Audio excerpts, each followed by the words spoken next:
श्री कृष्णा लवेरू जी, श्री सुशील पासी जी, श्री श्रीनिवास जी, श्री पूरनचंद पड्ढी जी, श्री सुखदेव भगत जी, श्री गंगा विष्णु गाजी जी, श्री राजकुमार महतो जी, श्री तीर्थ नारायण खटाइच जी, पप्पू खटाइच जी, लल्लन कुशवाहा जी, नरेश राम जी और हमारे यहाँ से उम्मीदवार श्री सुरेंद्र कुशवाहा जी, आप सबका और मंच पर आसीन सभी नेतागण, कांग्रेस के पदाधिकारी, महागठबंधन के हमारे साथी, सबका बहुत बहुत स्वागत।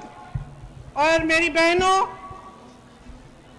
आप बहुत बड़ी तादाद में यहाँ आई हैं, उसके लिए मैं आपको धन्यवाद देना चाहती हूँ और इस सभा में आपका स्वागत करना चाहती हूँ। भाइयों, आप भी काफ़ी देर से यहाँ खड़े हैं, इसके लिए बहुत बहुत आभारी हूँ आपकी और आपका यहाँ स्वागत मैं करती हूँ।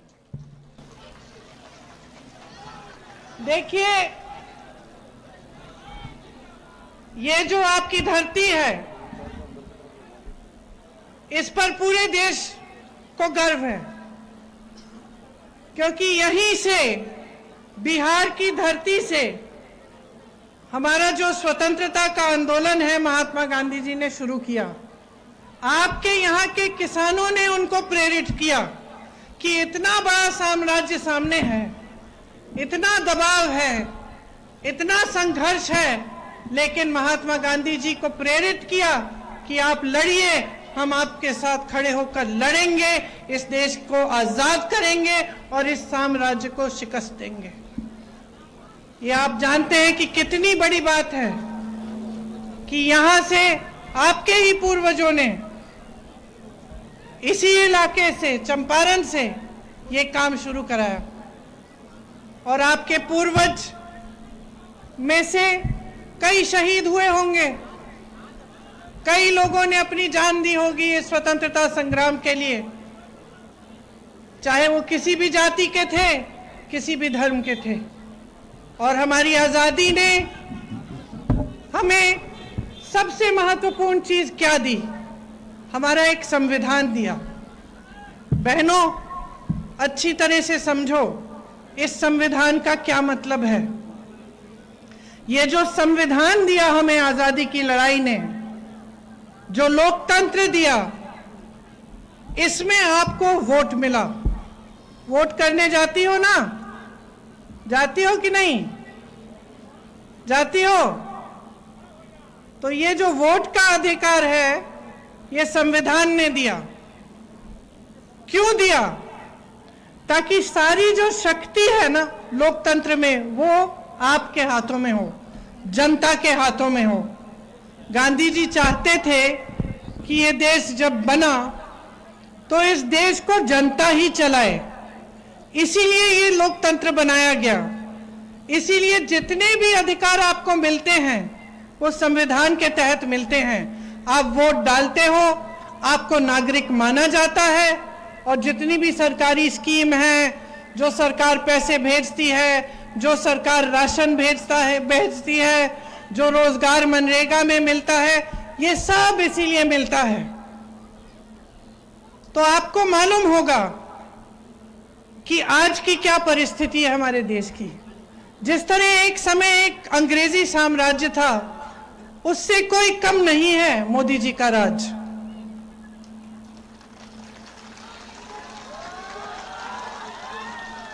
और मैं क्यों कह रही हूं ये बात? क्योंकि सबसे पहला काम इन्होंने क्या किया? जनता को कमजोर करने का काम किया, आपके हाथों को कमजोर करने का काम किया। 65 लाख वोट उन्होंने इस बार काटे हैं आपके। इसका मतलब है कि बिहार में 65 लाख लोग वोट नहीं दे पाएंगे, उसमें खास तौर से महिलाएं भी हैं। और इसलिए ये काम किया है ताकि वो वोट की चोरी द्वारा बार बार अपनी सरकार लेते आए। अब 20 सालों से इनकी सरकार चली है। आप सब मेरे सामने खड़े हो, मेरे बताने का फायदा नहीं, आप अपने जीवन के अनुभव को अच्छी तरह जानते हो कि नहीं? अब इतने सारे नौजवान हैं यहाँ, हाथ उठाओ, किसको रोजगार मिला है सरकार से? किसी को मिला है? नहीं मिला है। यहां से पलायन करके जाते हो, बाहर मिलता है ना रोजगार, अपने परिवारों को छोड़ के जाते हो। मैंने देखा है दिल्ली में आपके क्षेत्र के लोग पूरा परिवार यहां गांव में छोड़ के जाते हैं, महीने हो जाते हैं, बच्चों को नहीं देखते, माँ बाप को नहीं देखते, अपनी बीवियां को नहीं मिलते, महीने हो जाते हैं। किसी बड़े शहर में जाते हैं, कोई छोटी मोटी नौकरी मिल जाती है, मजदूरी मिल जाती है, 5-6 लोग, 8-10 लोग एक एक कमरे में अपनी रोजी रोटी कमाने के लिए, ताकि यहां गांव में कुछ पैसा भेज पाएं, ताकि अपने बच्चों की परवरिश हो पाए। बड़े शहरों में कोई अपना नहीं होता, अपने आप खुद अकेले लड़ना पड़ता है अपनी जगह के लिए, अपने रोजगार के लिए, अपनी रोजी रोटी के लिए। आज गरीब से गरीब परिवार अपने बच्चे को पढ़ाना चाहता है। कोई ऐसा परिवार नहीं है, कोई ऐसी महिला नहीं है जो ये नहीं चाहती कि मेरे बच्चे पढ़ेंगे और शिक्षित होंगे, है कि नहीं।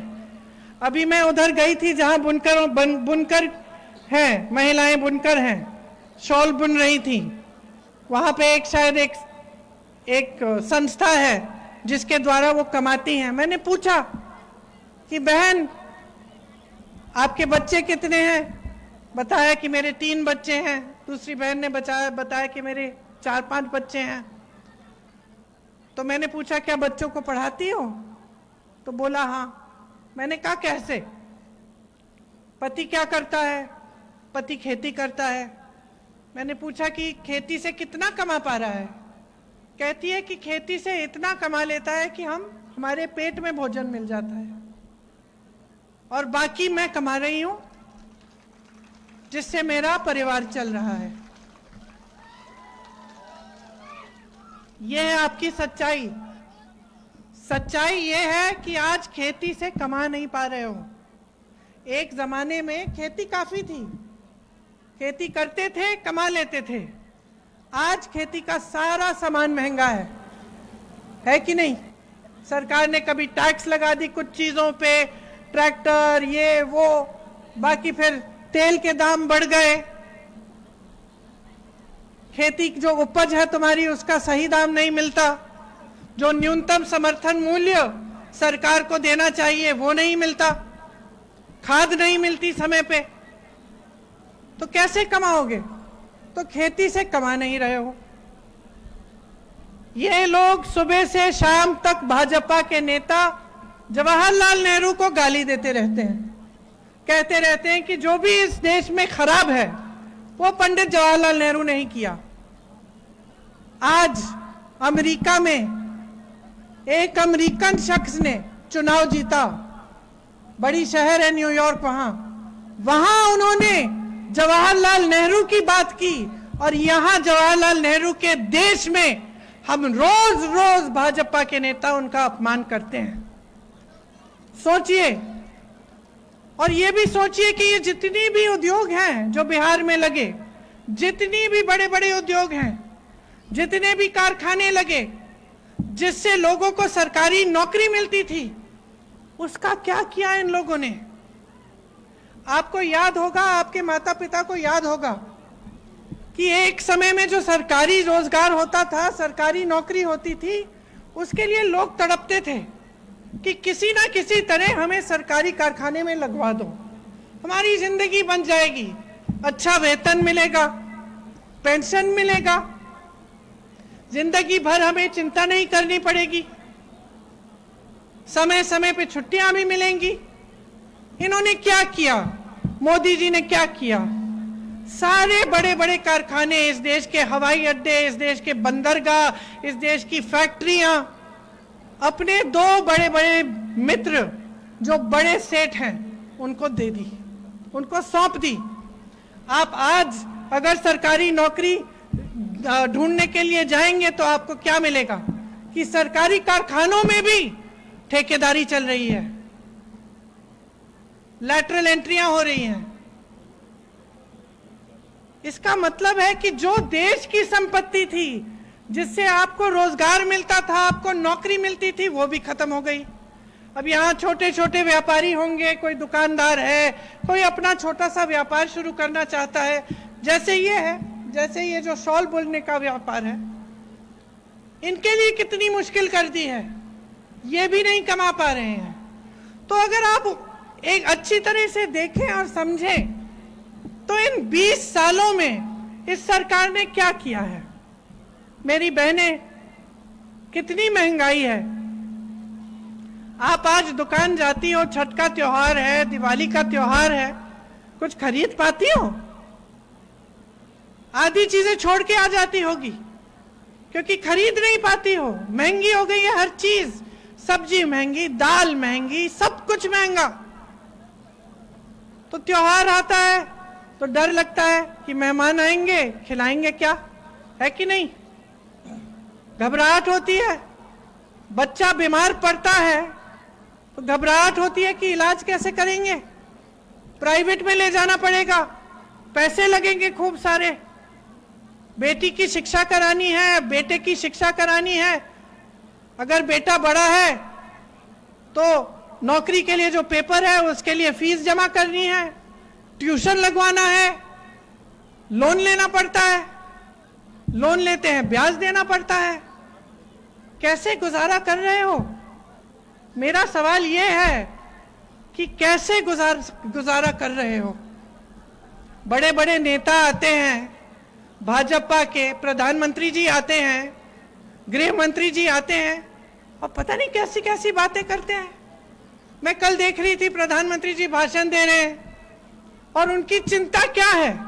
अरे देश के प्रधानमंत्री हैं, उनकी चिंता ये होनी चाहिए कि आपके पेट में भोजन कैसे जाएगा, कि आपको रोजगार कहां से देंगे, कि आपके बच्चे शिक्षित कैसे होंगे, कि अपराध कैसे घटाया जाएगा, कि भ्रष्टाचार कैसे कम करेंगे।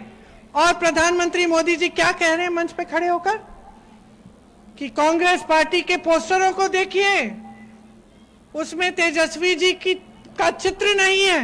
ये चिंता है आपकी? आपकी ये चिंता है कि दूसरी पार्टी के पोस्टर में कौन है कौन नहीं है? कमाल है, ताज्जुब की बात है। आप खुद मंच पे तो अकेले खड़े हैं, नीतीश जी आपके साथ नहीं आते मंच पे। नीतीश जी की कोई सुनवाई ही नहीं है, बेचारे पटना में बैठे हैं, सरकार उनकी दिल्ली से चल रही है। जो बड़े बड़े निर्णय बिहार के लिए कर रहे हैं वो मोदी जी कर रहे हैं। और क्या निर्णय कर रहे हैं? ये निर्णय कर रहे हैं कि बिहार की जमीन 1 रुपए के दाम में अडानी जी को दी जाए। तो भाइयों और बहनों, आज आपकी परिस्थिति ठीक नहीं है। आपको कोई जरूरत नहीं है कि मेरे जैसा कोई दिल्ली से नेता आपको ये बात बताए। आप जान रहे हो, सुबह उठती हो बहन, काम करने के लिए जाती हो, है कि नहीं?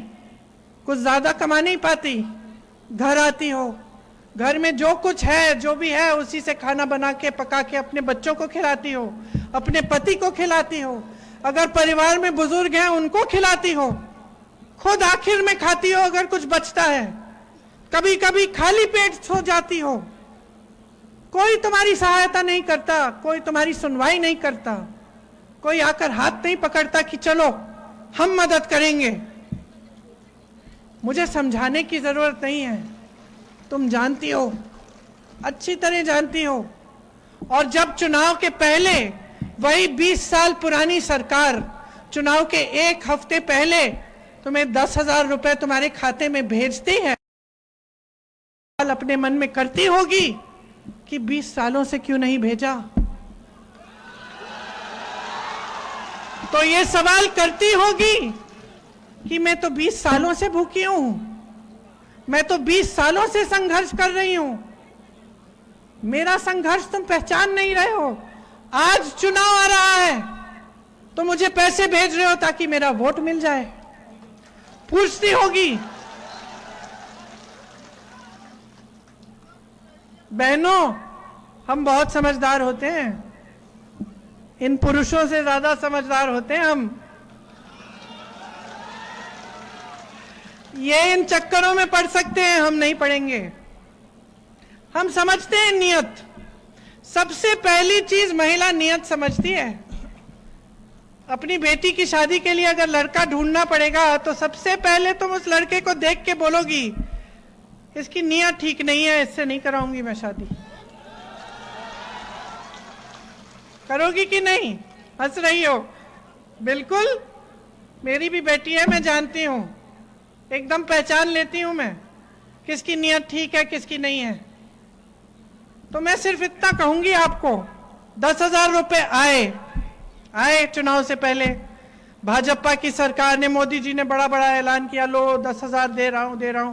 बहुत बड़ा एहसान कर रहे हैं आप पे, आप ही के पैसे आपको मिल रहे हैं। बाकी समय तो अडानी अंबानी को देते रहते हैं। ठीक है, अच्छी बात है, 10,000 मिल रहे हैं, ले लो। और एक बार मिलेंगे अभी चुनाव से पहले, ले लो।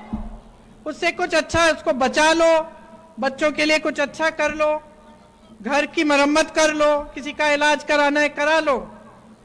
लेकिन ये बात समझ लो, चुनाव के बाद नहीं मिलेंगे।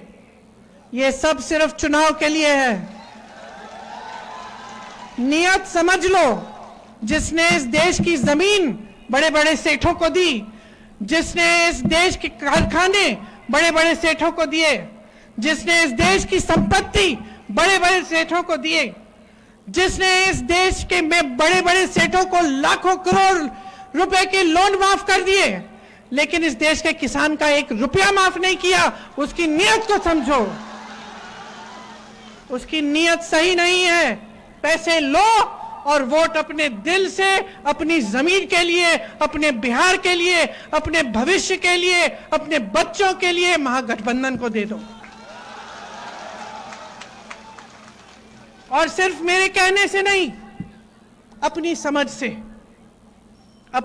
से ये देखो भाइयों, 20 सालों से क्या हो रहा है यहां बिहार में। ये धरती जो है इस देश का गर्व है, इस देश का केंद्र होती थी। ये धरती, इसने सबसे बड़े बड़े अधिकारी दिए, आईपीएस दिए, आईएफएस दिए, आईएएस दिए, बड़े बड़े नेता दिए। स्वतंत्रता संग्राम से लेकर आज तक बड़े बड़े नेता दिए। इस धरती में जो शिक्षा की व्यवस्था थी वो इतनी बढ़िया थी कि अच्छे अच्छे अधिकारी सिर्फ बिहार से आते थे। ठप हो गई है। सारी कंपनी कहां जा रही है?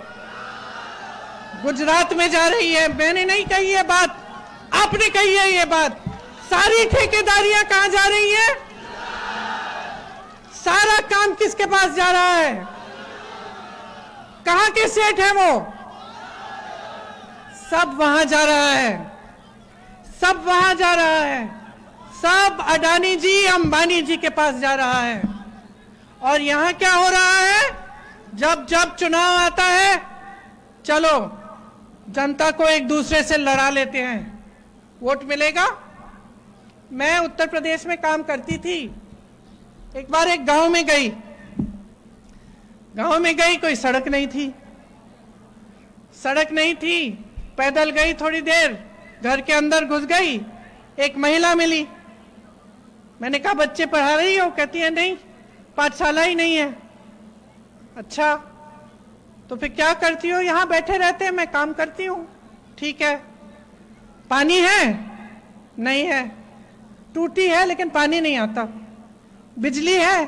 खंबा लगा था 10 साल पहले, बिजली नहीं आती। सही बात है, मैं तो यूपी की कर रही हूं, यहां भी वही होगा। तो मैंने पूछा, अच्छा बताओ वोट किसको देती हो? इसी विधायक को देती हो जिसने तुम्हारा कुछ काम नहीं किया? कहती है दीदी वोट तो मैं इसी को देती हूं। मैंने कहा क्यों? कहती है क्या है कि हमारे घर आते हैं ना, और जब पूजा के समय हमसे शपथ खिलवाए कि हम भाजपा को अपने धर्म के नाम पर वोट देंगे। तो मैंने कहा बहन, तुम्हें नहीं लगता तुम्हारा इस्तेमाल हो रहा है?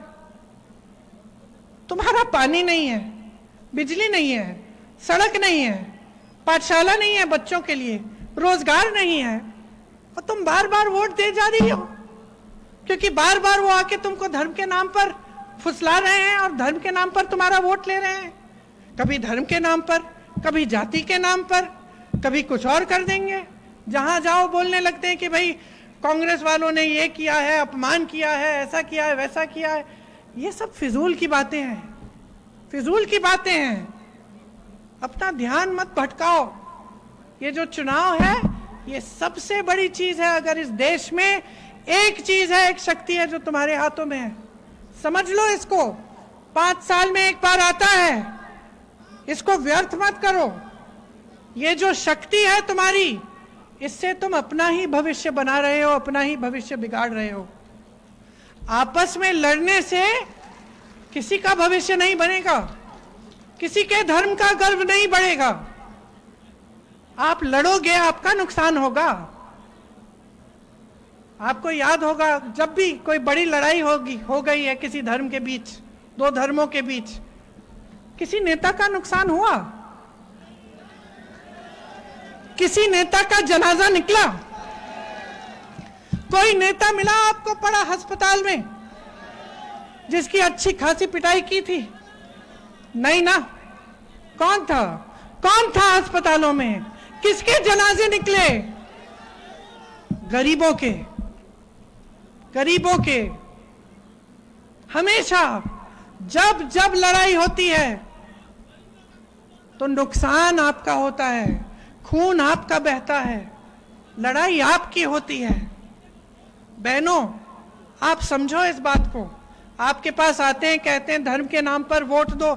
नहीं, विकास के नाम पर वोट दो, अपने नाम पर वोट दो। आपके लिए क्या कर रही है सरकार? कौन सा नेता आपके लिए काम कर रहा है? किसका चेहरा चुनाव के बाद दिखता है या नहीं दिखता है? पानी किसके घर में आ रहा है, क्यों आ रहा है? ठेकेदारियों से कौन अपने पैसे बना रहा है और कौन असली काम कर रहा है जनता के लिए? समझो, जो अपराध बढ़ा रहा है, जो माफियाओं को बढ़ा रहा है, समझो उसको, देखो। और हमसे अच्छा तो आप जानते हो। आपके गांव में आएंगे, मैं अगर आती और पूछती कि भाई बताओ कौन सा अच्छा नेता है, आप सीधा बता देंगे कि यही है जो आता है। तो पहचानो उसको, अपना वोट व्यर्थ मत करो। ये बड़ी बड़ी बातें सब लोग कर लेते हैं आपके सामने आकर, और नेता भी चालाक होते हैं, सब जानते हैं कि क्या कहना है चुनाव के समय, क्या नहीं कहना है। अब बाकी आप पर है, आपके विवेक पर है, आपकी समझदारी और आपकी जो देश के प्रति जिम्मेदारी है वो आप निभाओ। जो हमारा महागठबंधन है वो कई ऐसे काम करना चाहता है आपके लिए, हम लोग करना चाहते हैं। आपने देखा होगा कि मेरे भाई राहुल गांधी ने एक यात्रा निकाली यहीं पे बिहार में वोट चोरी के खिलाफ। सबसे पहले आपको अपना जो अधिकार है वो दिलवाने के लिए, उसको कमजोर ना हो कर पाए भाजपा वाले, उसके लिए। और ये लोग, इन्होंने क्या कहा? घुसपैठियों के लिए यात्रा निकाल रहे हैं। आप घुसपैठी हैं?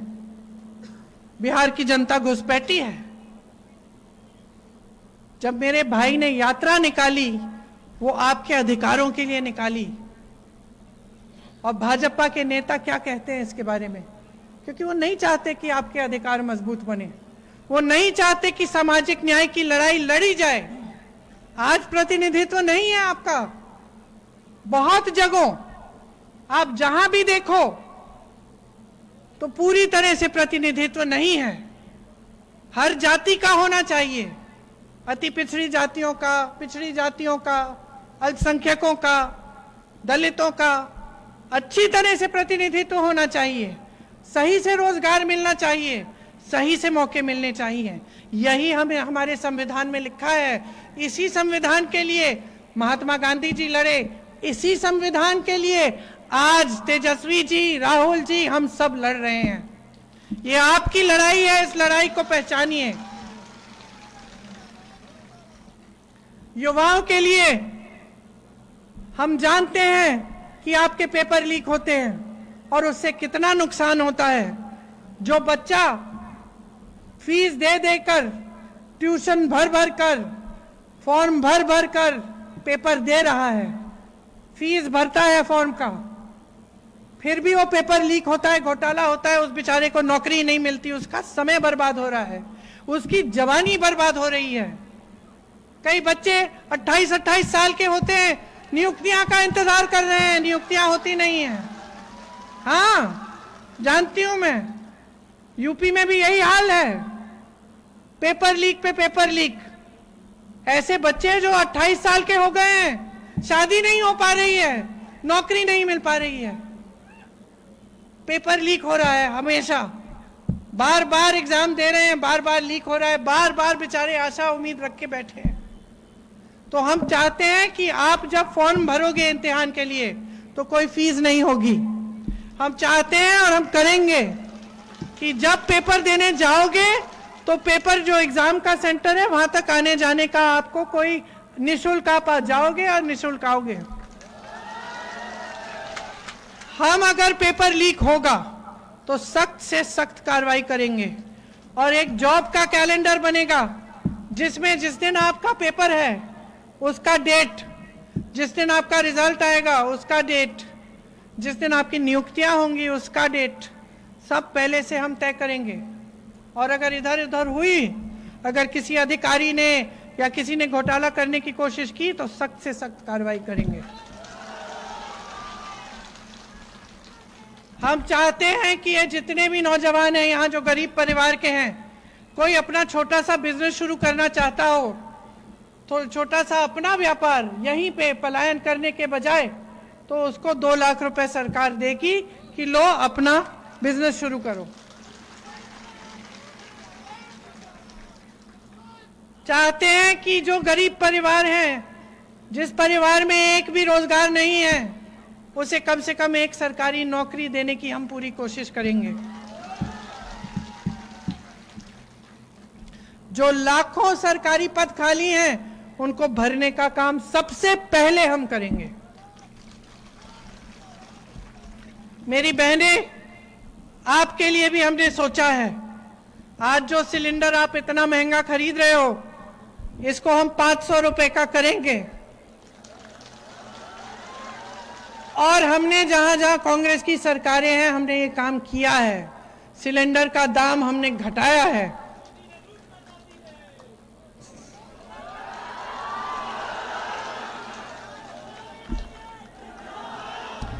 देश का दिवाला निकाला है और सब अपने बड़े बड़े उद्योगपति मित्रों को दे डाला है। रोक लो इनको, रोक लो इनको, सब खत्म करने जा रहे हैं।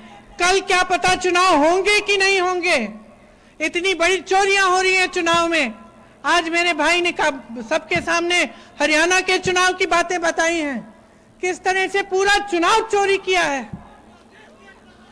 पूरा देश देख रहा है और पूरे देश को देखना चाहिए। लेकिन मेरे भाई, देश से शिकायत है, देश चुप क्यों है? चुप क्यों हो? अपनी शक्ति को पहचान क्यों नहीं रहे हो? बदलो इनको।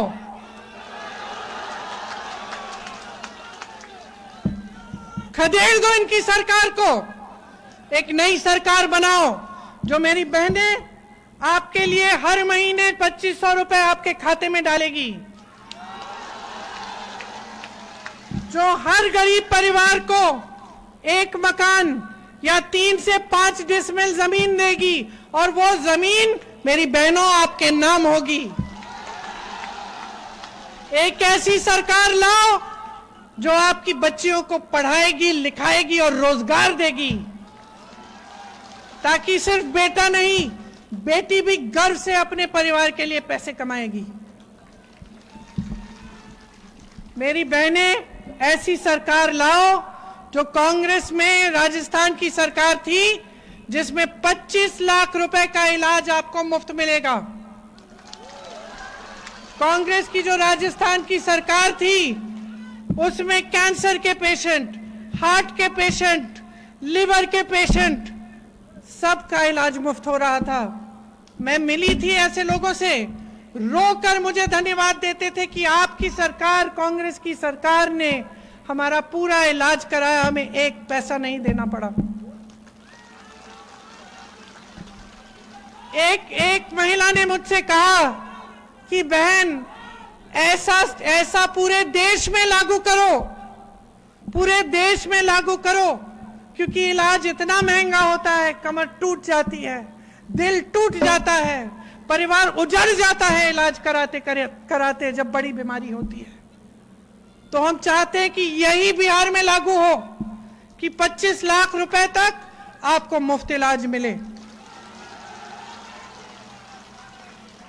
ये सब सरकारी कर्मचारी यहां खड़े हैं, सरकारी अधिकारी हैं। इस 20 साल की सरकार ने क्या किया है आपके लिए? क्या किया है? आप अपने पुराने पेंशन के लिए रो रहे हैं। पुराने पेंशन मांग कर आप दुखी हो गए हैं। कोई भी अधिकारी हो उससे पूछ लो सबसे बड़ी मांग क्या है। कोई सुनवाई नहीं है, कोई सुनवाई नहीं। आपके पेंशन के पैसे भी मार्केट में जाएंगे, बड़े बड़े उद्योगपतियों के कंपनी में डल रहे हैं। अगर हमारी सरकार आएगी बिहार में, आपको पुराना पेंशन मिलेगा और दिव्यांग पेंशन 3,000 रुपए का होगा। विधवा पेंशन 1,500 रुपए का, और उसमें हर साल 200 रुपए हम बढ़ाएंगे। इसके अलावा 200 यूनिट बिजली मुफ्त की दिलवाएंगे। मनरेगा में प्रतिदिन आपको 300 रुपए दिए जाएंगे, और जो काम के दिन है उनको दुगना किया जाएगा। ये सब काम हम आपके लिए करना चाहते हैं। हम आपके लिए लड़ रहे हैं क्योंकि हम समझते हैं कि इस देश की संपत्ति आपकी संपत्ति है। आपके पूर्वजों की तरह हमारे पूर्वज भी लड़े आजादी के लिए, शहीद हुए इस देश के लिए। इस मिट्टी में खून है, आपका भी है, हमारा भी है। और जो मंचों पर खड़े होकर उस खून को या उस शहादत को परिवारवाद कहते हैं, वो उस शहादत को समझ नहीं पाएंगे, समझ नहीं सकते। ये परिवारवाद नहीं है, ये धर्म है हमारा आपके प्रति, ये धर्म है हमारा इस देश के प्रति, ये धर्म है हमारा इस मिट्टी के प्रति जिसके अंदर हमारे पूर्वजों का खून है। और ये कुछ भी कहें, ये कुछ भी करें, हम रुकेंगे नहीं, हम आपके लिए लड़ते रहेंगे। जब तक आपके अधिकार फिर से मजबूत ना हो, जब तक आपका वोट मजबूत ना हो, जब तक इस देश में लोकतंत्र ठीक ढंग से वापस शक्ति के साथ ना आए, जब तक ये वोट चोरी खत्म ना हो, जब तक ये इनकी जो नई प्रथा है कि सब कुछ देश की संपत्ति बड़े बड़े उद्योगपतियों को दी जा रही है, ये खत्म ना हो, जब तक आपके हवाई अड्डे मुफ्त में इनको दिए नहीं जाएं, जब तक आपकी बंदरगाह, आपकी सड़कों के ठेके ये सब छीन न लें आपसे, तब तक, जब तक ये सब बंद नहीं होगा, तब तक हम रुकेंगे नहीं, तब तक हम आपके लिए लड़ते रहेंगे, तब तक हम इस देश के लिए लड़ेंगे और आपको लड़के दिखाएंगे। तो चुनाव आ रहा है, अब मेरी बातों को भूलना नहीं है बहनों, मेरी वो 10,000 रुपए वाली बात मत भूलना, बहुत जरूरी बात है। ये मत सोचना कि अरे उन्होंने भेज दिए पैसे, अब हमें उनको वोट देना चाहिए, ऐसी कोई बात नहीं है। आप ही के पैसे हैं, आप ही के पैसे हैं।